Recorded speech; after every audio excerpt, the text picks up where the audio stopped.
எப்பா டேய் என்ன மாதிரி மேட்ச் செமிஃபைனல்லாம் இப்படி தான்டா இருக்கணும் சும்மா வேற மாதிரி 250 ரன் அடிச்சானுங்க நம்ம ஆளுங்க அதை ஈஸியா கம்ஃபர்டபுளா ஜெயிச்சிருவானுங்க பார்த்தா அது எப்படி இங்க அப்படின்னு சொல்லிட்டு இங்கிலாந்து சும்மா போலன்னு பொழந்து தள்ளிட்டானுங்க. இந்த பெத்தலுங்கிற பையன் சும்மா பேர்த்து எடுத்துட்டான்டா எல்லா பவுலர்ஸையும். இந்த வருண் சக்கரவர்த்தி அடிச்சான் பாரு ஹேட்ரிக் சிக்ஸ். அங்கேயே மேட்ச் பாதி ஜெயிச்சிட்டாங்கன்னு நினைச்சேன். ஆனா நம்ம ஆள் இருக்கான் பாரு பும்ரா.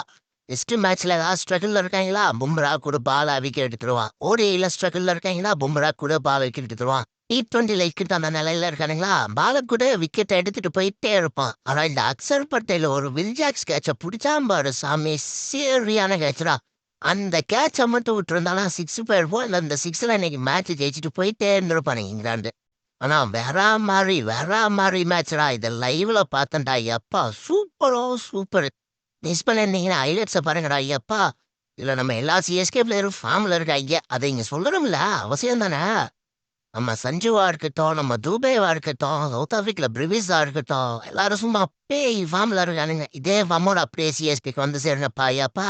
ஞாயிற்றுக்கிழமை நியூசிலாந்து கூட ஃபைனல்ரா சும்மா பட்டாசா இருக்க போகுதுடா பட்டாசா இருக்க போகுது.